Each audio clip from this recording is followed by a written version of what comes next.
राधे राधे दोस्तों। आज हम आपको सुनाएंगे एक गुणवान बहू की बहुत ही अच्छी कहानी। अगर आप हमारे चैनल पर नए हैं तो प्लीज़ हमारे चैनल को सब्सक्राइब करें, वीडियो को लाइक करें और शेयर करें। लक्ष्मी की नई नई शादी हुई थी और वह आज रसोई घर में उसकी पहली रसोई थी, क्योंकि जब वह ससुराल से विदा होकर आई थी तो कल शाम को ही उसकी सासू माँ ने उसे बता दिया था, बहू कल सुबह तुम्हारी पहली रसोई है। इसलिए सुबह ही लक्ष्मी जल्दी उठ गई थी और नहा धोकर रसोई में खाने की तैयारियों में जुट गई थी। उसने रात को ही अपने पति रमन से परिवार वालों की पसंद और नापसंद के बारे में पूछ लिया था। उसका नाम ही लक्ष्मी नहीं था, वह स्वभाव से भी सुंदर, गुणवान और धैर्यवान थी। लक्ष्मी ने सुबह सुबह सारी तैयारियां कर ली थी। रसोई घर में उसने सबसे पहले मीठे की शुरुआत की। मीठे में उसने बेसन का हलवा, जो उसकी सास के जो हर खुशी के अवसर पर बनाती थी और सभी को पसंद था, क्योंकि रमन ने उसे बता दिया था। रसोई घर में एक खिड़की थी जो गली की तरफ खुलती थी। खिड़की से ठंडी ठंडी हवा अंदर आ रही थी, जिससे उसको गर्मी का एहसास कुछ कम हो गया था। वह सब्जियां वगैरह काटने लगी। तब उसकी ननंद उसकी मदद के लिए आई, तो उसने उससे रसोई की आवश्यक सामग्रियों के बारे में पूछा और उसे आग्रह करके फिर वापस भेज दिया। तभी उसे गली में कुछ औरतों की बात करने की आवाज आने लगी। कुछ देर बाद आवाज नजदीक आई तो लक्ष्मी को ऐसा महसूस हुआ कि शायद वे औरतें उसके ससुराल के बारे में ही बातें कर रही हैं, और वे लक्ष्मी खिड़की के पास खड़ी हो गई। उसने थोड़ा उठकर जो आंचल को खींचकर निगाह मारी। दो औरतें खड़ी बातें कर रही थीं, जो उसकी सास की उम्र की लगभग थी। एक औरत कहने लगी, अरे आजकल भलाई का जमाना कहाँ है। बनैनी को देखो, बनैनी गांवों में जो बनिया की घरवाली होती है उसे बनैनी कहते हैं। यहाँ देख लो, रमन की शादी में उसकी माँ को ही नहीं शामिल किया गया। हर जगह बनैनी ही मालिक बनी घूम रही है। बहू भी ऐसी आई है जो इसने अभी तक अपनी सास से मिली ही नहीं है। सास बेचारी तो नौहरे में एक कमरे में बंद पड़ी है। लक्ष्मी को कुछ समझ नहीं आया कि बनैनी कौन है और उसकी सास कौन है, और भी वो ध्यान से फिर सुनने लगी। अब वह बूढ़ी औरत बोल रही थी, बनैनी के तो भाग खुल गए बहन। ऐसी सुंदर सुगढ़ बहू है रमन की, और दहेज भी तो पूछो मत, घर भर गया बनैनी का। साक्षात लक्ष्मी आई है। तो दूसरी औरत बोली, अरे बहन, उसका नाम भी लक्ष्मी है, तो भी दूसरी बार आई है ससुराल में और सुबह सुबह रसोई में लग गई है। दोनों की निगाहें अब रसोई की तरफ थी, पर सास को क्या सुख दिया। वह बूढ़ी औरत फिर बोली, बेचारी वह तो अलग थलग पड़ी है। तो दूसरी औरत कहने लगी, अरे बहन, कैसी बातें करती हो। उस बेचारी को बताया ही नहीं होगा कि उसकी सगी सास तो कोई और है, और बच्चे भी तो देखो बनैनी के कहीं में रहते हैं। मजाल है कोई उसकी बात टाल जाए, सगे हों या सौतेले। तभी लक्ष्मी का ध्यान टूटा।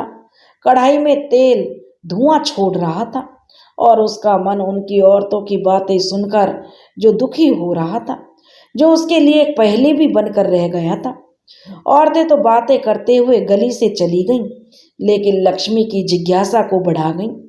उसने मन में बहुत सारे प्रश्न आ रहे थे, जिनके उत्तर उसे ढूंढने थे।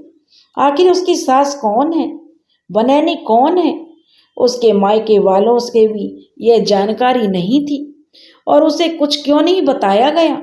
इन प्रश्नों के भंवर में डूबती उतरती लक्ष्मी ने खाना बना दिया। लक्ष्मी के ससुर जी का नाम रामदास था। वो करीब 50-55 की उम्र वाले अच्छे व्यक्तित्व वाले व्यक्ति थे। छोटे से शहर में उनकी फैक्ट्री थी। 15 साल पहले वो शहर से लगते हुए गांव में रहते थे, और घर के बड़े बेटे थे तो लाडले थे, और जैसे ही जवानी आई तो उनमें भी बहुत सी कमजोरियों ने उन्हें जकड़ लिया। रामदास जी रंगीन मिजाजी के चर्चे उनके आम होने लगे थे। तब रामदास के माँ बाप ने उनकी लगाम खींची, लेकिन तब तक देर हो चुकी थी। बहुत सोच विचार के बाद हल निकाला, जो कि आम परिवार में चलन है। शादी ही हर समस्या का समाधान होती है। लड़की ढूंढी जाने लगी। 25 तक पहुंचते पहुंचते रुक्मणी से उनका विवाह हो गया। खूबसूरत राजकुमारी सी रुक्मणी, जो रामदास को ऐसी भाई कि कमरे से बाहर निकलना तक उनका बंद हो गया था। तब उसके माँ बाप ने चैन की सांस ली थी। रामदास सारे दिन रुक्मणी के आगे पीछे घूमता और उसके रूप पर लट्टू रहता था। रुक्मणी भी इतना प्यार करने वाले पति को पाकर फूला नहीं समाती थी, और वे कहते थे, सच में तुम बहुत खूबसूरत हो रुक्मणी, एकदम अप्सरा जैसी। वह बड़े लाड से जो रुक्मणी से कहने लगता था, तो रुक्मणी भी अपने नाज नखरे इठला कर दिखाती थी और कहती थी, चलो हटो, सारे दिन यूं ही झूठ बोलते रहते हो। और उसकी इस अदा पर जो रामदास मर मिटता था।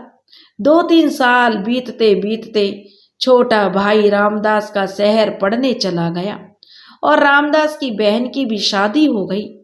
अब रामदास के पिता चाहते थे कि उनका बड़ा बेटा काम संभाले।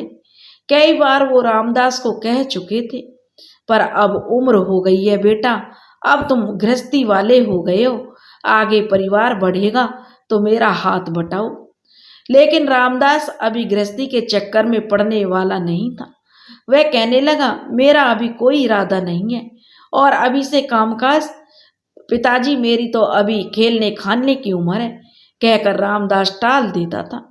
जब कोई असर होता उसके माँ बापों को नहीं दिखा तो उसकी सास ने बहू का सहारा लिया, जिसके साथ वह सारा दिन रहता था। उसी के समझाने से ही शायद रामदास समझ जाए। रुक्मणी अब किशोरी से वयस्क हो चली थी। सास उसे नित नई नई बातें समझाने लगी थी, जिससे वह रामदास को काम करने के लिए राजी कर पाए। अभी तक घर में किलकारी नहीं गूंजी थी, इसलिए समाधान यही सोचा गया, अगर रामदास के जीवन में कोई नन्ना मुन्ना आ जाए तो उसे जिम्मेदारियों का एहसास हो जाएगा। खैर, जो जो उपाय हो सकते थे अपनाए गए और साल भर होते होते पता नहीं कौन सा उपाय काम आया कि रुक्मणी की कोख हरी हो गई और घर में खुशियां छा गई। कुल मिलाकर परिणाम यह निकला कि रामदास खुशी खुशी फैक्ट्री जाने लगा। नियत समय पर बालक का जन्म हुआ। धूमधाम से उसका जन्मोत्सव मनाया गया। गृहस्थी की गाड़ी अपनी रफ्तार से आगे बढ़ रही थी। एक लड़की और एक लड़के ने परिवार को बढ़ा दिया। भाई शहर में नौकरी पाकर वहीं का हो गया और माता पिता जल्दी ही बेटे की सुखी गृहस्थी देखकर एक एक करके स्वर्गवासी हो गए। इस सब के परिणाम स्वरूप रुक्मणी घर गृहस्थी में ऐसी फंसी कि रामदास के लिए अब उसे समय ही नहीं मिल रहा था। लक्ष्मी भी अब एक परिपक्व गृहिणी बन चुकी थी। घर गृहस्थी में ही वह व्यस्त रहती थी। अब उसका बड़ा बेटा रमन स्कूल जाने लगा और उससे छोटी बेटी मीना माता पिता दोनों की लाडली थी। उससे 2 साल छोटा गगन अभी 2 साल का था। रामदास के बदलते रंग ढंग देखकर रुक्मणी ने उसे समझाने की बहुत कोशिश की, लेकिन उस पर कोई असर नहीं हुआ। जिस रुक्मणी के लिए वो 3 साल तक घर से बाहर नहीं निकला था, आज वो उसकी बात पर ध्यान भी नहीं देता था।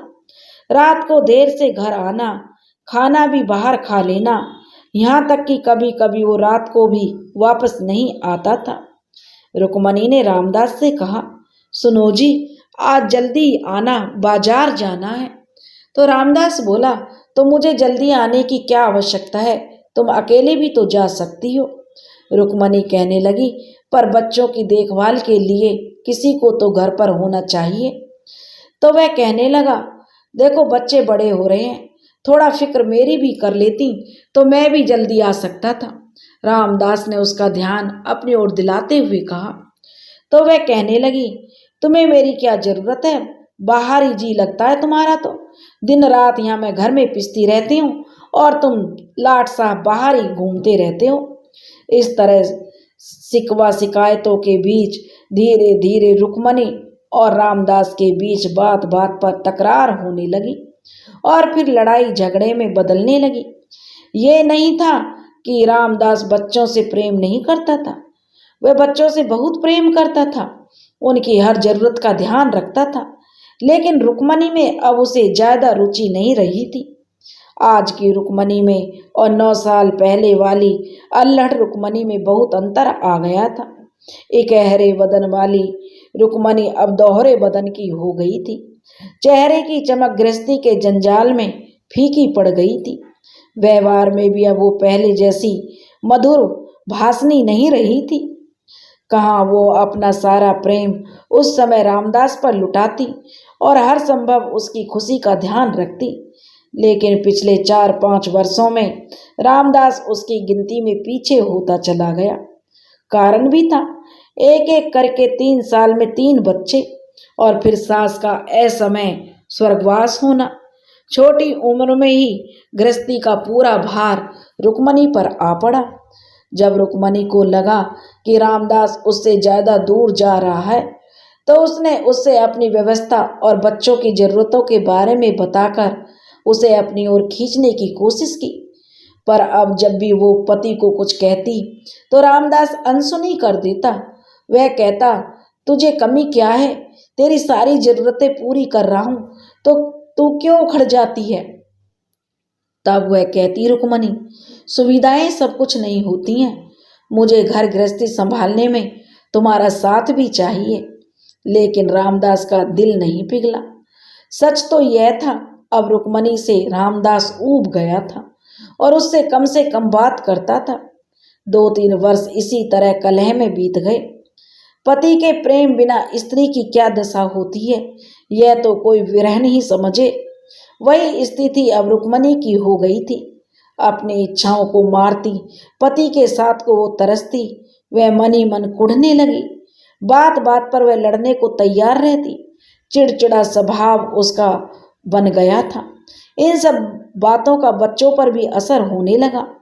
माता पिता की रोज रोज की कलह बच्चों को डरा देती थी। पति पर जो असंतोष और क्रोध था, उसके शिकार कभी कभी निर्दोष बच्चे भी बन जाते थे। वे बच्चे सहमे सहमे रहने लगे। इन सब से छुटकारा पाने के लिए अब रामदास शहर की फैक्ट्री में ही ज्यादा रुकने लगा था। माँ बाप का साया उठते ही रामदास तो एकदम आजाद हो गया था। रुक्मणी के गृहस्थी में फंस जाने पर उसका ध्यान फिर अपने पुराने साथियों में जा लगा और फिर मनमौजी हो गया था। रुक्मणी को जब तक खबर हुई, उसकी पहुंच से रामदास बाहर हो चुका था। दोनों के बीच एक बड़ी खाई खुद चुकी थी। इस माहौल में बच्चों पर भी असर डालना शुरू कर दिया और रामदास रुक्मणी से और भी दूर होने लगा। फैक्ट्री में माता पिता के समय से ही लाला चंद्रलाल मुंशी का काम करते थे। रामदास उनका बहुत सम्मान करता था और फैक्ट्री का सारा लिखा पढ़ी का काम उन्हीं पर छोड़ रखा था। उम्र दराज लाला बेटे की तरह रामदास को सलाह मशवरा दिया करते थे, लेकिन रामदास उनकी बहुत इज्जत भी करते थे और उनके ऊपर काम छोड़कर मौज मस्ती में लग जाते थे। 2 वर्ष पहले लाला चंद्रलाल की पत्नी, बहू और बेटे की जो एक एक्सीडेंट में मृत्यु हो गई थी और बेटे की एकमात्र निशानी के तौर पर उनकी पोती सीमा थी, जो इस समय 15-16 साल की हो रही थी।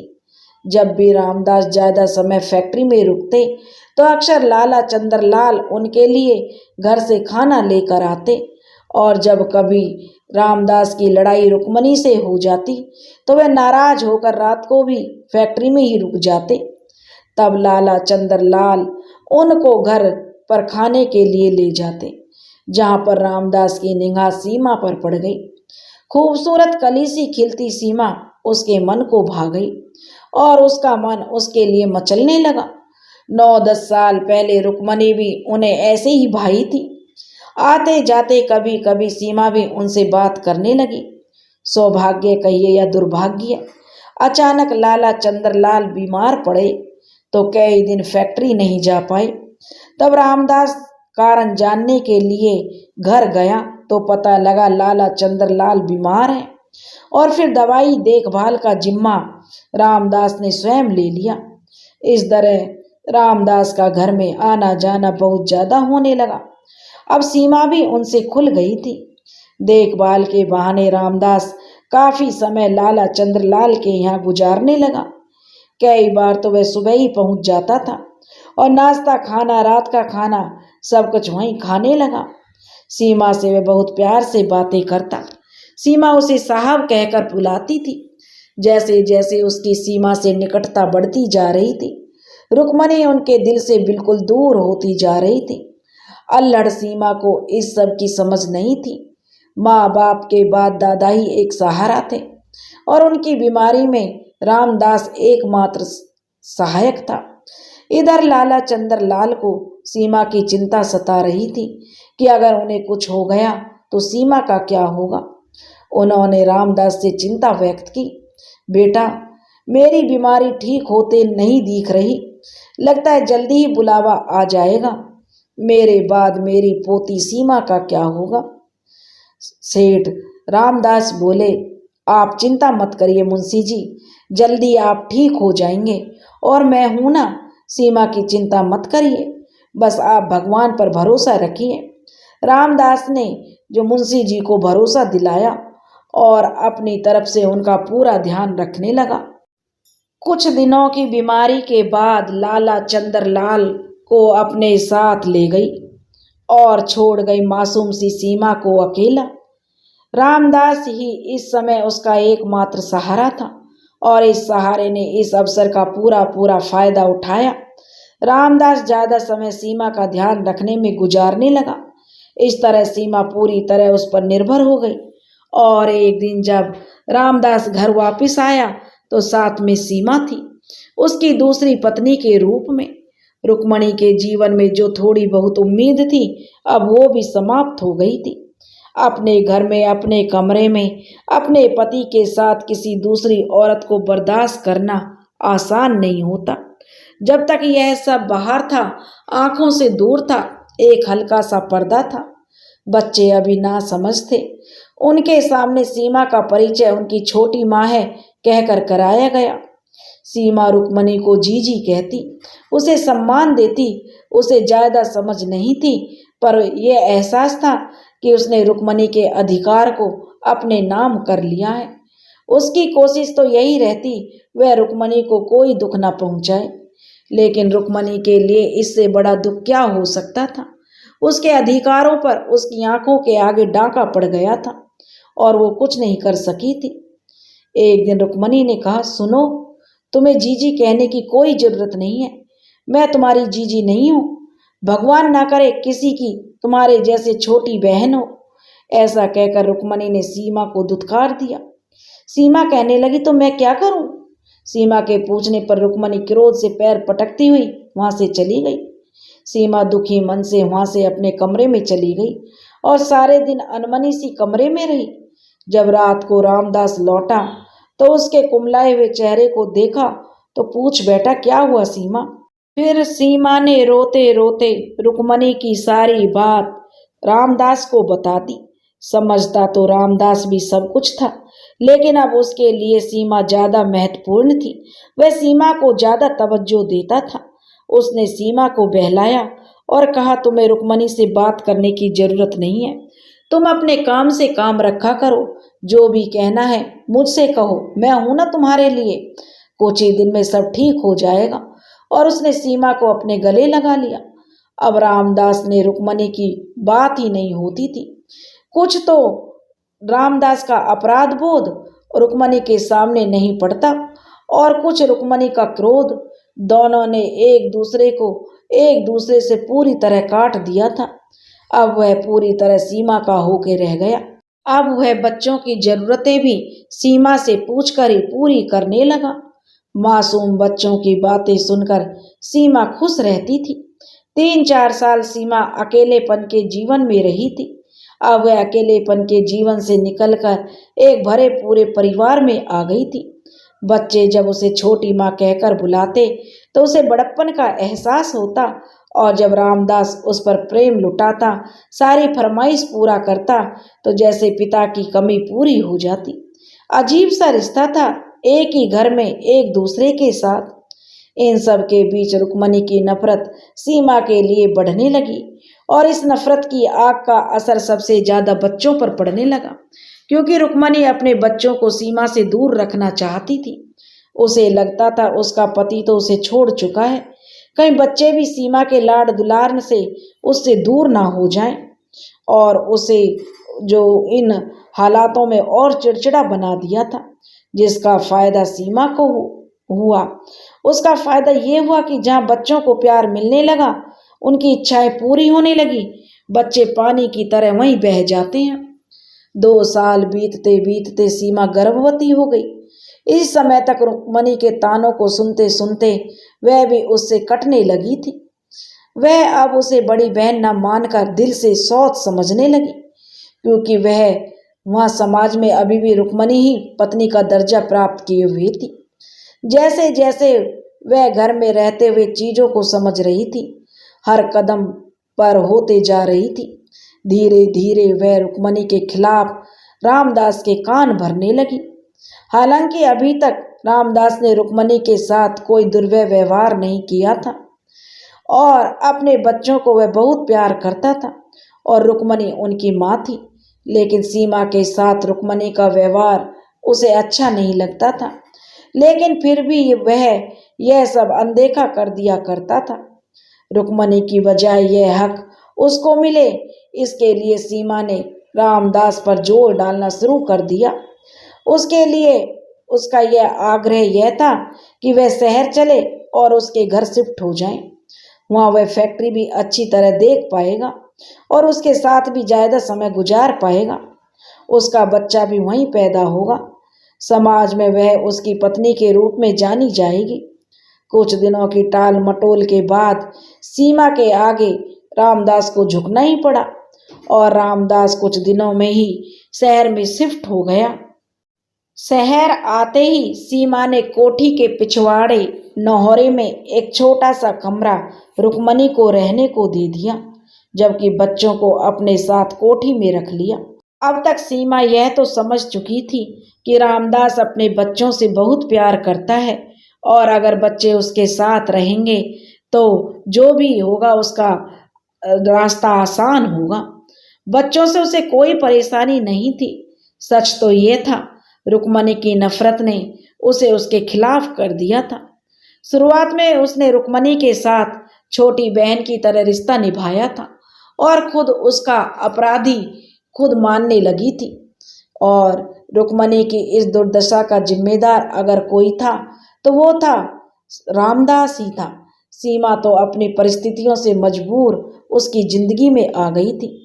रामदास और रुक्मणी के रिश्ते तो पहले से ही खराब हो चुके थे। वह ना आती तो कोई और आ जाती। इस तरह वह अपने को वो निर्दोष मान चुकी थी। रुक्मणी को अब वो ज्यादा महत्व नहीं देती थी। उसे वह महत्वहीन समझ चुकी थी कि इसकी कोई जरूरत नहीं है। रामदास ने घर के सभी फैसले सीमा पर छोड़ दिए थे। अब वो घर में अपना राज कायम करके चलाती थी। अब जो रमन 10 वर्ष का था और बहुत कुछ समझने लगा था, लेकिन सीमा के व्यवहार से बच्चे खुश रहते थे, और माँ के प्यार की कमी ज्यादा उन्हें महसूस नहीं होती थी। दूसरा, वो सीमा को नाखुश भी नहीं करना चाहते थे, इसलिए उन्होंने रुक्मणी से अलग रहने पर सीमा या पिता को कुछ नहीं कहा और ना कुछ पूछा। कभी कभी वो माँ से मिलने उसके कमरे में जाते, लेकिन जब उन्हें वह प्यार नहीं मिलता जो उन्हें माँ की ओर खींच पाता है। रुक्मणी अपनी इस दशा से खिन्न हो बच्चों के प्रति भी रूखी हो चुकी थी। अब इससे विमुख मानसिक रूप से वह असंतुलित हो गई, और कुछ भी उसे अच्छा नहीं लगता था। इसी तरह समय बीतता चला गया। सीमा ने एक पुत्र को जन्म दिया, जिसका नाम भावेश रखा गया। रामदास ने बहुत बड़ा जलसा किया, जिसमें नगर के सभी सम्मानित लोगों को निमंत्रण दिया गया। रुक्मणी वहां कहीं नहीं थी। पत्नी के रूप में सीमा ही सबसे मिली, जो वह चाहती थी समाज में, वही आज रामदास की पत्नी के रूप में जानी जाने लगी। शहर में आए उन्हें 15 वर्ष हो चुके थे और बीए करने के बाद रमन पिता के साथ फैक्ट्री का काम संभालने लगा था, जो अभी काफी फैल चुका था। मीना की शादी हो चुकी थी और वह अपनी ससुराल में प्रसन्न थी। गगन और भावेश अभी पढ़ाई कर रहे थे। बहन भाइयों के बीच प्रेम था, सौतेलेपन का कहीं कोई जिक्र नहीं था। और अब रमन की शादी लक्ष्मी से हो चुकी थी।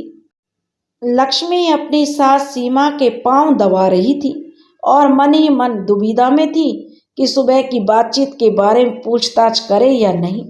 लक्ष्मी पढ़ी लिखी समझदार थी। वह परिस्थितियों को समझकर ही कोई कार्य करना चाहिए वह जानती थी। जल्दबाजी में काम अक्सर बिगड़ जाते हैं और रिश्ते भी। अभी वह कुछ निश्चय नहीं कर पाई थी। रमन से बात करने का भी मौका उसे नहीं मिला था। तभी सीमा की आवाज ने उसका ध्यान भंग कर दिया।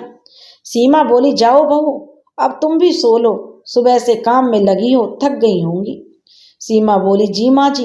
कहते हुए लक्ष्मी खड़ी हो गई और जाते जाते वह एकाएक ठिठक गई। सीमा बोली, क्या बात है बहू, कुछ कहना चाहती हो? लक्ष्मी बोली, दूध लेके आऊं माँ जी? लक्ष्मी ने अपने मन पर काबू करते हुए पूछा। तो सीमा ने कहा, नहीं, बच्चों को दे देना और तुम भी ले लेना। और लक्ष्मी कमरे से बाहर आ गई। उसने अब निश्चय किया कि इस बारे में वह रमन से ही पूछेगी। कमरे में रमन उसका बेसब्री से इंतजार कर रहा था।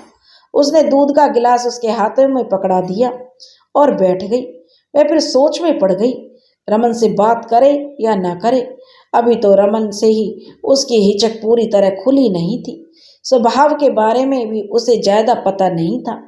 रमन जिन हालातों में पला बढ़ा था वह कम ही बोलता था, सहज ही किसी से घुलता मिलता नहीं था। एक नया रिश्ता उसे अभी अभी मिला था, इसलिए वह बेहद खुश था। कल जब लक्ष्मी आई थी तब कितनी खुश दिख रही थी, पर आज शाम होते होते क्या हुआ जो लक्ष्मी इतनी गंभीर है? रमन अपने मन में सोच रहा था। उसने जब लक्ष्मी को सोच में पड़ा हुआ चुपचाप देखा तो टोक दिया। क्या सोच रही हो लक्ष्मी? लक्ष्मी बोली, कुछ नहीं। लक्ष्मी ने अपने मन के भाव छिपाने की कोशिश की और कहने लगी, जी मैं थक गई हूँ। दूध का गिलास रखते हुए उसने प्यार से पूछा, हो सकता है इसने मायके में कभी काम ना किया हो। रमन सोचने लगा, और आज यहाँ सारा दिन घर का सारा काम संभाला है। और यह सोचते हुए उसने लक्ष्मी से पूछने लगे के लिए जैसे ही मुंह खोला तो उसने फिर मुंह बंद कर दिया और कहने लगा। रमन ने हाथ सहलाते हुए कहा, लक्ष्मी को लगा यही मौका है, वरना वह सोच सोच कर ही रह जाएगी और परेशान होती रहेगी। उसने धीरे से कहा, आपसे कुछ पूछूं? रमन ने कहा, पूछो ना लक्ष्मी, क्या बात है? अब हम पति पत्नी हैं, आपस में हिचक कैसी? मुझे अपने दिल की बात नहीं करोगी तो किससे करोगी? और अब लक्ष्मी ने थोड़ी सी हिम्मत आ गई और उसने रमन से कहा, रमन जी मैं जानना चाहती हूँ सीमा मम्मी कौन है और तुम्हारी अपनी माँ कहाँ है? एक झटके में ही लक्ष्मी ने अपना प्रश्न रमन की ओर दाग दिया, जैसे कोई विस्फोटक हुआ हो। रमन के हाथ से लक्ष्मी का हाथ छूट गया। वह सोचने लगा, किसने बताया लक्ष्मी को? रमन ने हैरानी से पूछा, घर में कोई बात हुई है क्या? लक्ष्मी बोली, नहीं, घर में कोई बात नहीं हुई, पर क्या यह सच है रमन जी? लक्ष्मी ने उसका हाथ पकड़कर पूछा। तो पवन बोला, हाँ, और वह एकदम सहम गया। वह सोचने लगा, इसे कैसे पता लगा?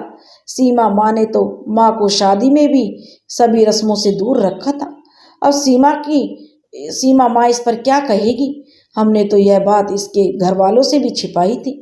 उसने कुछ घबराहट के साथ पूछा, सीमा, लक्ष्मी तुम्हें कैसे पता लगा? बताओ ना लक्ष्मी। उसने पत्नी के कंधे पर हाथ रख दिया, उसकी आंखों में झांकने लगा। तब लक्ष्मी ने जो कुछ सुबह गली में औरतें बातें कर रही थी सुना था तो बता दिया। तो रमन बोला, ओ सीमा माँ हमारी छोटी माँ है और मेरी सगी माँ रुक्मणी है जो कोठी के पीछे रहती हैं। रमन ने बचपन से अब तक की सारी कहानी लक्ष्मी को सुना दी। उसकी आंखों में आंसू थे जो उसकी बेबसी को बयान कर रहे थे। वह कहने लगा, सीमा माई हमारी माँ के खाने पीने और पहनने का ध्यान रखती है। उन्होंने हमें पहले स्कूल कॉलेज की पढ़ाई के बहाने माँ से दूर रखा तो कभी माँ की मानसिक स्थिति का जरिया बनाकर दूर रखा। मीना जब तक थी तब वो जरूर सीमा माँ के जो बिजी हो जाने पर कहीं ना कहीं से माँ के पास जाकर उनको नहलाकर खाना खिलाने जाती थी। मैं भी कभी कभी मौका मिलने पर उन्हें देख आता था। लक्ष्मी आश्चर्य से रमन को देख रही थी, मानो आठवां अजूबा हो। कोई अपनी सगी माँ के साथ ऐसा व्यवहार कैसे कर सकता है? उसने कहा, पिता ने तुम्हारी माँ के साथ अन्याय किया और तुम भी विरोध नहीं कर पाई रमन जी, क्योंकि तब तुम छोटे थे, पर आज तुम समर्थ हो। आज तुम्हारी क्या मजबूरी है? बोलो रमन जी, जवाब दो। लक्ष्मी की आवाज में दुख के साथ साथ गुस्सा भी था। रमन कहने लगा, लक्ष्मी, अभी तुम्हें घर का माहौल नहीं पता है। छोटी माँ इस घर की मालकिन है, उन्हें जो सही लगता है वही इस घर में होता है। हम उनके आगे नहीं बोल सकते। रमन ने लाचारी भरे स्वर में कहा। तो लक्ष्मी बोली, पर तुम स्वयं फैक्ट्री संभालते हो, क्या कभी घर में यह कहा है कि तुम अपनी माँ को अपने साथ रखना चाहते हो? घर के बड़े बेटे को इतना अधिकार तो घर में होगा ही। और लक्ष्मी ने गुस्से में कहा। तो रमन जी बोला, नहीं, फैक्ट्री पापा के नाम पर है, यह घर भी सीमा माँ का है। सीमा माँ ने ही बचपन से हमारा ख्याल रखा है, यहाँ तक कि हम तीनों भाई बहनों को माँ का प्यार भी दिया है। हम उन्हें कैसे नाराज कर सकते हैं? लक्ष्मी, पापा भी नाराज हो जाएंगे, फिर मम्मी भी तो पागलों के जैसी रहती है। रमन ने अपनी मजबूरी के साथ अपनी सोच भी लक्ष्मी के सामने रख दी। लक्ष्मी कहने लगी, रमन, वो तुम्हारी सगी माँ है और उनकी इस हालत के जिम्मेदार कौन है, क्या तुम नहीं जानते? और रमन हैरानी से लक्ष्मी को देखने लगा और कहने लगा, पर मेरे हाथ में क्या है लक्ष्मी? उनकी देखभाल के चक्कर में कहीं छोटी माँ और पापा नाराज हो गए तो कहीं मेरा और उनका दोनों का अहित ना हो जाए। रमन के अंदर का डर लक्ष्मी के सामने जाहिर हो गया था, तो वह कहने लगी, यह अहित नहीं होगा रमन जी। लक्ष्मी सोचते हुए बोली। वह बोला, कैसे? रमन जो लक्ष्मी की ओर देखने लगा तो लक्ष्मी बोली, मैं इस घर में बहू बनकर आई हूँ, मैं सब कुछ संभाल लूंगी और किसी को नाराज होने का अवसर भी नहीं दूंगी। साथ ही मम्मी जी भी ठीक हो जाएंगी। बस मुझे तुम्हारे साथ और सहायता की आवश्यकता है। लक्ष्मी ने रमन की तरफ देखते हुए कहा। तो रमन ने कुछ बोलना चाहा, लेकिन किंतु परंतु लक्ष्मी कहने लगी, ये सब छोड़ दो, बस एक ध्यान रखना रमन जी, हमें माँ से फिर से परिवार में उनका स्थान दिलाना है और उनके लिए ठीक होना सबसे पहले जरूरी है। रमन कहने लगा, लक्ष्मी, मैं तुम्हारा साथ देने को तैयार हूँ। सब कुछ अगर पहले जैसा हो जाए तो सबसे ज्यादा खुशी मुझे होगी। मैं तुम्हारा एहसान मानूंगा, लेकिन सब कुछ सोच समझकर करना। कोई भी एक कदम हमारी मुश्किलें बढ़ा सकता है। रमन कुछ उम्मीद और चेतावनी के स्वर में बोला। लक्ष्मी बोली, रमन जी, आप चिंता मत करो, मैं जो कहती हूँ ध्यान से सुनो। लक्ष्मी रमन के समीप आ गई और धीमी आवाज में वह रमन को कुछ समझाने लगी। उसकी बातें रमन को हैरत में डाल रही थी, साथ ही उम्मीद भी जगा रही थी। बीच बीच में रमन सिर हिला देता और हाँ ना कह देता। लक्ष्मी बोली, ठीक है रमन जी। लक्ष्मी के सब समझाने के बाद रमन से पूछा, तुमने तो सच में कमाल कर दिया। रमन ने कहा, मैं तो कभी ऐसे सोच भी नहीं सकता था, ना ही कभी हिम्मत हुई। तुम मेरे जीवन में खुशियों की बहार लेकर आई हो लक्ष्मी। और रमन खुश होकर बोला। तो बोला, हाँ तो कुछ इनाम दीजिए। लक्ष्मी बोली। तो रमन जी बोले, क्या दूँ बताओ, मेरा सब कुछ तो तुम्हारा ही है, जो भी कहोगी वह जो मेरे बस में होगा वही मैं तुम्हें दूंगा। और रमन खुशी भरी आवाज में लक्ष्मी का हाथ प्यार से थाम लिया और बोला, बताओ ना, तुम्हारा प्यार और विश्वास चाहिए मुझे। लक्ष्मी कहने लगी। रमन बोला, वो तो ठीक है। अब आधी रात बीत चुकी थी। पति पत्नी के बीच का प्रेम इस आधी रात में और गहरा हो चुका था। मन और आत्मा का मिलन ही सच्चे गृहस्थ जीवन की नींव है, जिस पर आने वाली जिंदगी टिकी होती है। सीमा किसी सोच में थी, तभी रमन घबराया हुआ आया और बोला, छोटी माँ, मम्मी की बहुत तबीयत खराब है, खाना भी नहीं खा पाई, सांसें भी तेज चल रही हैं, क्या डॉक्टर को बुला लें? तो वह कहने लगा, नहीं नहीं, डॉक्टर बुलाने और आने में कहीं देर ना हो जाए माँ, हमें उन्हें हॉस्पिटल लेकर जाना पड़ेगा। रमन बोले जा रहा था। सीमा की समझ में कुछ नहीं आया कि वह क्या कहे। दरअसल पिछले दिनों वह रुक्मणी की देखभाल के लिए ही गई नहीं थी। शादी में व्यस्त थी और रुक्मणी को बिसरा चुकी थी। नौकरानी ने ध्यान रखा या नहीं, उसने पूछा ही नहीं। कहीं सचमुच कुछ हो तो नहीं गया, या वह सुनकर घबरा सी उठी। रमन और बाकी बच्चों की नज़रों में वह गिर ना जाए, कहीं रामदास भी उसे गलत ना समझने लगे। इस समय बहू घर में है, पता नहीं उसे क्या क्या पता लगा है, और रमन भी कुछ बदला सा है। तो वह कहने लगी, सीमा, हाँ हाँ डॉक्टर के ले चलो। सीमा सकपकाई सी बोली, शादी के काम में मैं उनका ठीक से ध्यान नहीं रख पाई, और नौकर तो तुम जानते ही हो कैसे होते हैं, लगता उन्हें अच्छे से ध्यान नहीं रखा होगा। सीमा सफाई देते हुए बोली, मैं भी साथ चलती हूँ रमन, तुम्हारे पापा तो फैक्ट्री चले गए हैं। सीमा हॉस्पिटल में डॉक्टर के कमरे के बाहर बेंच पर बेचैन सी बैठी थी। रमन और लक्ष्मी रुक्मणी के साथ अंदर थे। उनके दिमाग में बहुत सी बातें एक साथ चल रही थी। सुबह जो हुआ था वह उसे अभी भी समझ नहीं आया। रमन से पूछने का मौका ही नहीं मिला था। ऊपर से एक और समस्या आ गई। सुबह वो जितना खुश और संतुष्ट थी, उतनी अब चिंतित और बेचैन थी। उसके मन में एक डर सा फैला हुआ था, कहीं 20 साल से जिस साम्राज्य का सुख अकेली सीमा भोग रही है, कहीं वह बिखर न जाए। मौका मिलते ही वह रमन से बात करेगी और पता करेगी कि लक्ष्मी को उसने क्या और क्या क्या बताया है, और वह अपने विचारों में गुम थी। तभी रमन वहां आ गया। सीमा ने रमन को देखा और पूछा, कैसी हैं जीजी? घबराहट भरे स्वर में वह बोली।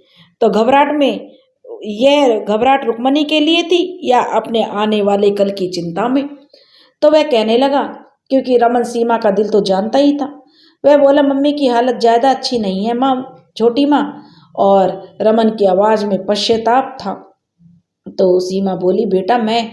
सीमा कुछ कहना ही चाह रहा था, चाहा पर रमन ने बीच में ही रोक दिया। नहीं छोटी माँ, आपकी कोई गलती नहीं है माँ, आपने तो हम सबको बहुत अच्छे से संभाला है, गलती मेरी ही है, मुझे भी तो मम्मी का ख्याल रखना चाहिए था। रमन ने दिलासा सा देते हुए सीमा को कुछ राहत सी प्रदान की, जबकि हकीकत यह थी, शादी से 10 दिन पहले ही छोटी बहन मीना आ गई थी, और वह लक्ष्मी के आने से 1 दिन पहले ही ससुराल गई थी, और उसने उन दिनों रुक्मणी की देखभाल की थी। रमन भी उन दिनों 2-3 बार माँ से आशीर्वाद लेने गया था। वह शांत थी, बेटी के साथ ने उन्हें कुछ संभाल दिया था। दरअसल जब से मीना की शादी हुई थी, वह तब जब भी आती थी उसकी कोशिश तो यही होती थी कि मौका मिलते ही वह अपनी माँ के साथ समय बिताए। यानी वह सीमा का अब भी ज़्यादा लिहाज करती थी।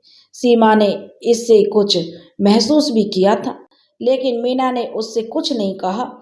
कभी कभी तो आती और उससे पहले सा ही मान देती थी, और रमन के व्यवहार में भी उसने अपने लिए सीमा को कोई परिवर्तन नहीं लगा, तो उसे चैन सा आ गया।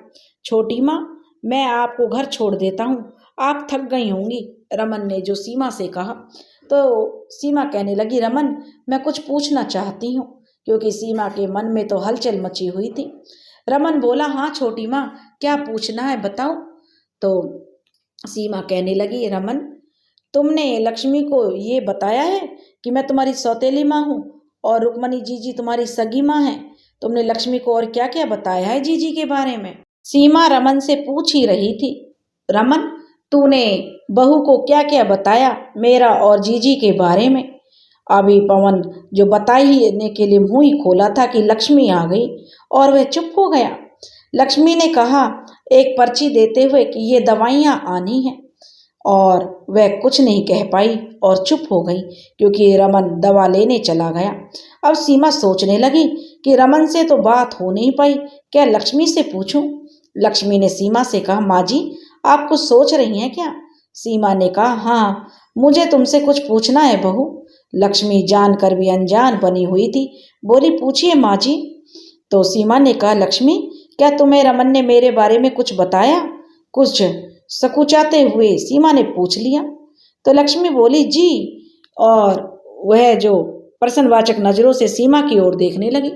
सीमा ने बात बदल दी और पूछा, रुक्मणी दीदी की तबीयत अब कैसी है, क्या मैं उनको देख आऊं? लक्ष्मी बोली, नहीं, वह ठीक नहीं है और अभी सो रही हैं, दवाइयों का असर है, आप वैसे दूर से देख सकती हो। तो सीमा हिचकिचाते हुए बोली, नहीं, वह सो रही हैं तो बाद में देख लूंगी। थोड़ी देर दोनों चुप रहीं, फिर सीमा से रहा नहीं गया और फिर पूछ बैठी, लक्ष्मी, तुम्हें कैसे पता लगा कि मैं रमन की छोटी माँ हूँ और रुक्मणी दीदी उसकी सगी माँ है? तो रमन ने कहते हुए वह रुक गई और उठकर वार्ड में झांक कर देखने लगी। लक्ष्मी ने जो वार्ड में झांक कर देखा, रुक्मणी को तो वह सोई हुई थी। वह वापस आई और उन्होंने बात चालू रखी। क्या रमन ने? लक्ष्मी बोली, नहीं, उन्होंने तो मेरे को नहीं बताया था। यह तो मुझे गली में बात कर रही कुछ औरतों ने कल सुनाई दिया था। लक्ष्मी आगे बोली, गली में बात कर रही थी कुछ औरतें हमारे घर के बारे में, कह रही थी कल सुबह मैं किचन में काम कर रही थी। तो सीमा बोली, क्या कह रही थी बहुओं? तो वह बोली, लक्ष्मी माँ जी, यही सच है कि फिर उसने उन औरतों की बातचीत घुमा फिरा कर अपने तरीके से सीमा के सामने रख दी। लक्ष्मी की बात सुनकर सीमा बोली, अब मैं क्या बताऊं बहू, रुक्मणी दीदी को कभी कभी पागलपन का दौरा पड़ता है, इसलिए उनको कोठी के पीछे अलग कमरे में रखा है। उस समय वह अपने को या किसी और को भी हानि पहुंचा सकती है। तुम मेरे बारे में कुछ गलत मत सोच लेना बहू। अगर मैं उनको सौत मानती तो पवन और मीना और गगन को अपने बच्चों की तरह कैसे पालती? रमन, मीना और गगन को अपने बच्चे की तरह ही क्यों मानती हूँ? मेरा तो भाग्य ही खराब है बहू, जो रुक्मणी जीजी मेरे घर में आने के बाद ही पागल हो गई। पहले तो वो मानसिक रूप से कमजोर और चिड़चिड़ी थी, पर बाद में उनकी हालत ज्यादा खराब हो गई। सफाई देते शब्दों में सीमा एक ही सांस में सब बोल गई। लक्ष्मी ने देखा, इतना कहते कहते सीमा की आंखें नम हो गईं। वह वहां से दूर बेंच पर जाकर बैठ गई और अपने चेहरे को हाथों से ढक लिया। सीमा को मनी मन कुछ तसल्ली हुई कि रमन अभी भी उसके कहे में है और लक्ष्मी से उसने कुछ नहीं बताया। लक्ष्मी ने सोचा, शायद उनकी असलियत उनके सामने आ गई है, इसलिए वो अपने भाग्य को कोस रही हैं। तभी उसकी तंद्रा भंग हुई। रमन दवाई लेकर आ गया था। तभी दूसरी तरफ से रामदास जी और गगन और भावेश भी आते दिखाई दिए। सीमा चुप बैठी थी और रमन ने अपने पिता को माँ की तबीयत के बारे में बताया। लक्ष्मी डॉक्टर के कमरे के बाहर बैठी हुई सुबह के बारे में सोच रही थी, जबकि डॉक्टर रुक्मणी जी का चेकअप कर रहा था। लक्ष्मी रमन के साथ रुक्मणी के कमरे में पहुंची, तब उसने देखा एक छोटा सा कमरा है। चारपाई पर रुक्मणी लेटी हुई है। सारा कमरा काफी दिनों से रंगा हुआ भी नहीं था। लक्ष्मी पूछने लगी, आप कैसी हैं मम्मी जी? उसकी सास अस्त व्यस्त पड़ी हुई थी। देखने से लगता था कि वे बहुत कमजोर हैं। लक्ष्मी ने देखा, रुक्मणी देवी जी की उम्र 45-50 के करीब थी। अपने समय में बड़ी सुंदर रही होंगी, लेकिन समय के चाबुक ने उनको 10 वर्ष आगे खींच दिया है। वह पुरानी सी चादर लपेटे हुए तकिया पेट के पास चिपकाया हुआ था। हाथ पैरों पर झुर्रियां सी थी, बाल उलझे हुए थे। वास्तव में मीना के जाने के बाद शायद किसी ने उनकी ओर ध्यान नहीं दिया था। रुक्मणी ने लक्ष्मी और रमन को देखा तो उठने लगी, पर उठ नहीं सकी। रमन ने उनको सहारा दिया और लक्ष्मी ने उनके पैर छुए। रमन भी साथ में पैरों में झुक गया। वह आश्चर्य से रमन और लक्ष्मी को देखने लगी। उनकी आंखों में आंसू थे। लक्ष्मी और रमन ने के सर पर कपकपाते हाथ रखते हुए कहा, मैं ठीक हूँ बेटा। उन्होंने बहुत कमजोर आवाज में पूछा, तुम रमन की बहू हो? यहाँ कैसे आ गई? दोनों चुप थे। बहुत सुंदर हो, मीना ने बताया था तुम्हारे बारे में। कमजोरी के कारण रुक्मणी ठीक से बोल नहीं पा रही थी। उसे बोलने के लिए अपना सारा जोर लगाना पड़ रहा था। लक्ष्मी ने उसके हाथों को अपने हाथों में लिया और चारपाई पर पैरों के पास बैठकर उनको दिलासा दिया और बोली, मम्मी जी, आप चिंता ना करें, अब आपकी बहू आ गई है ना, आपको कोई दुख परेशानी नहीं होने देगी। रुक्मणी भावुक हो गई और कहने लगी, बहू, जवानी तो दुख में बीत गई, अब बुढ़ापे में सुख का क्या करना। रमन लक्ष्मी को कहा, चलो लक्ष्मी, हम मम्मी जी को लेकर हॉस्पिटल चलते हैं। मैं बाहर सबको बताता हूँ, तब तक तुम मम्मी जी के कपड़े वगैरह ठीक कर दो। रमन बाहर चला गया। लक्ष्मी रुक्मणी से बातें करने लगी। आप शायद अपने जीवन से निराश हो गई हैं मम्मी जी, कुछ भी कह लो बहू, रुक्मणी कहने लगी, अब इस जीवन में रखा ही क्या है। पति बच्चे सब बेगाने हो गए, अपना तो कोई नहीं रहा। मौत आ जाए बस, अब सहा नहीं जाता। अकेले पड़े पड़े मन कलप जाता है। यह कमरा भी अब मेरा ठिकाना है। कितने बरस हो गए यहाँ से बाहर की दुनिया नहीं देखी। इतना ज्यादा बोलने पर रुक्मणी को खांसी आ गई। लक्ष्मी उनकी पीठ और सीने पर हाथ फेरने लगी। लोटे से उनको पानी पिलाया, फिर उससे खाना खाने का आग्रह करने लगी। खाने के छोटे छोटे कौर उसके मुंह में रखने लगी। थोड़ा सा खाना खाने के बाद उन्होंने मना कर दिया और लेटने लगी। लक्ष्मी ने सहारा देकर लिटा दिया। थोड़ी राहत मिलने पर वह फिर बोलने लगी, मानो वर्षों से बोलने को कोई ना मिला हो और आज ही दिल की सब भड़ास निकाल दे। कहने लगी, बहू अकेलापन खाने को दौड़ता है, कुछ भी अच्छा नहीं लगता। भगवान उठा ले, बस यही कामना है। लक्ष्मी ने उनके हाथ को दबाते हुए कहा, ऐसा नहीं कहते मम्मी जी, अच्छे दिन नहीं रहे तो बुरे दिन भी नहीं रहेंगे। आपके पुराने दिन फिर लौट आएंगे। अभी तो मैं आई हूँ, मुझे भी अपने पति की जन्मदाता के साथ रहने का अधिकार है ना। रुक्मणी ने लक्ष्मी से पूछा, एक बात बता बहू। लक्ष्मी बोली, क्या मम्मी जी? तो रुक्मणी बोली, तूने रमन पर क्या जादू कर दिया जो वह डॉक्टर को लेने चला गया। अभी तक तो वह बिना सीमा की आज्ञा के एक गोली भी नहीं लाया। तो लक्ष्मी कहने लगी, सुबह का भूला शाम को घर आ जाए मम्मी जी, उसे भूला नहीं कहते। रुक्मणी चुप हो गई। लक्ष्मी कुछ और कहती तब तक रमन आ गया। फिर दोनों को सहारा देकर रुक्मणी को हॉस्पिटल ले गए।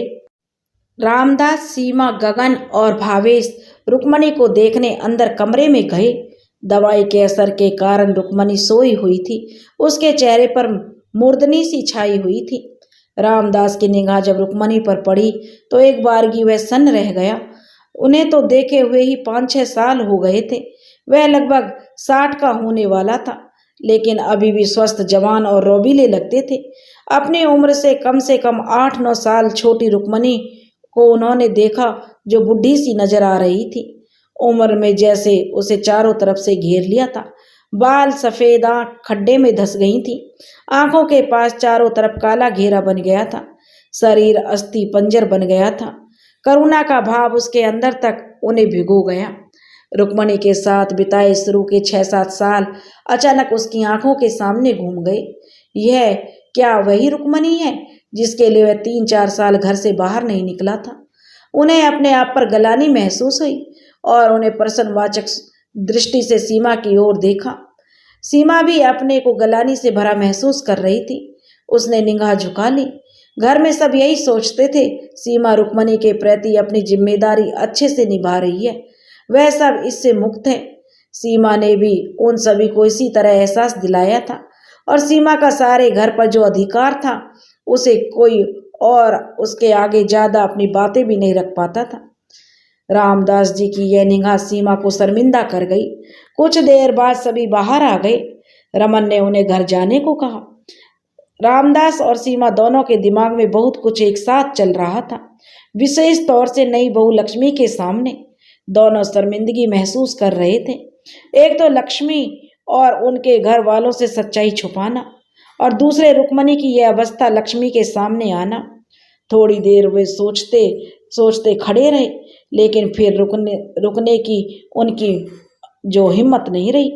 रमन को रुक्मणी का ध्यान रखने का और पैसे के बारे में पूछकर बाहर निकल गए। बाहर निकलते निकलते रामदास वापस मुड़े और उन्होंने जेब से नोटों की एक गड्डी निकालकर रमन के हाथ पर रख दी, मानो वो पश्चाताप कर रहे हों। लक्ष्मी ने सीमा से कहा, मम्मी जी आप भी घर चली जाइए, आप भी थक गई होंगी, यहाँ हम संभाल लेंगे।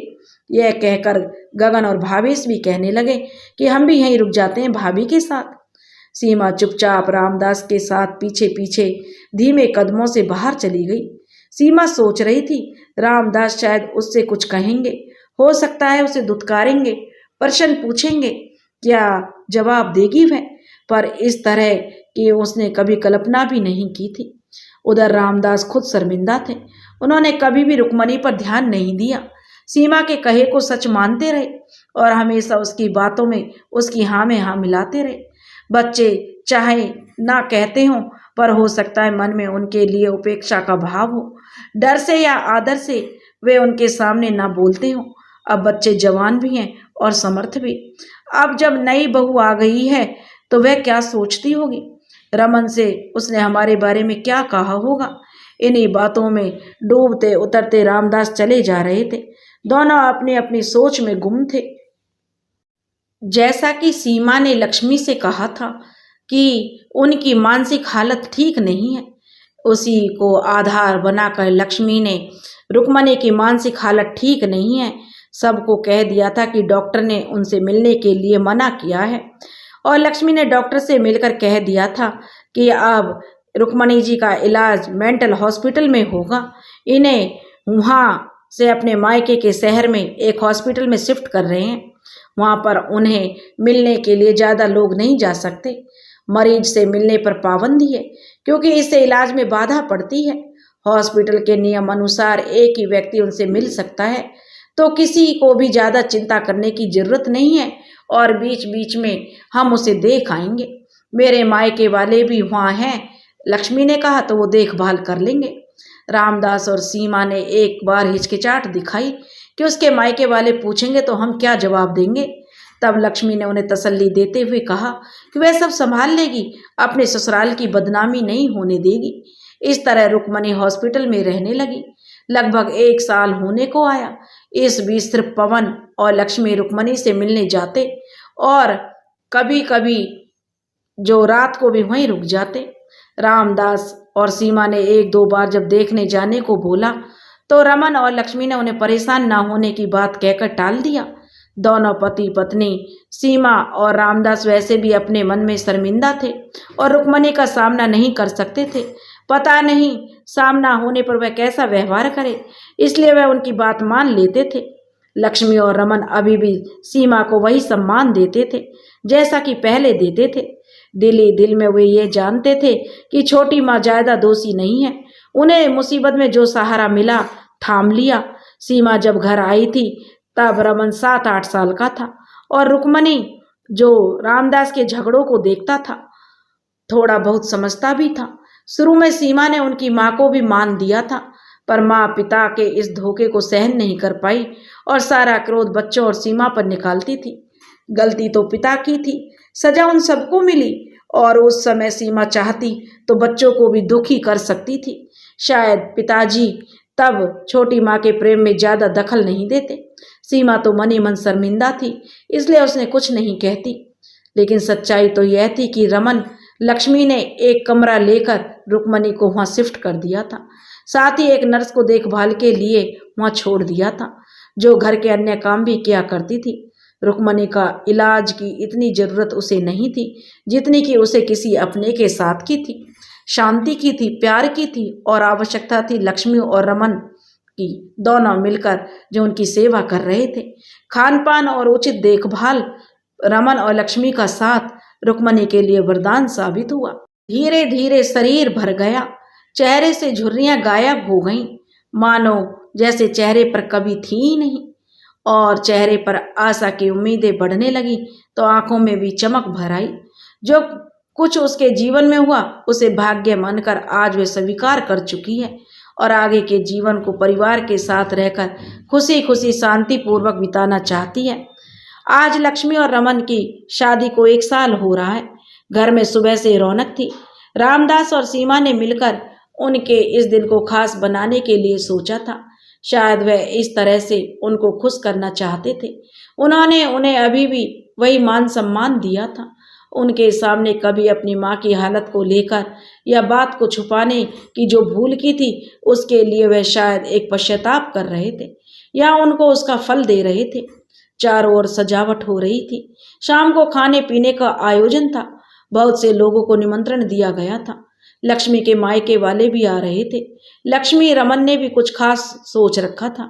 रात को 7 बजे होंगे जब लक्ष्मी तैयार होने के लिए ब्यूटी पार्लर जाने के लिए कहकर गई थी। मीना आई हुई थी और जब उसे पता लगा कि उसकी माँ यहाँ नहीं है, हॉस्पिटल में है, तो उसे लगा शायद उसकी माँ के दिन अब भाभी के आने से फिर जाएं।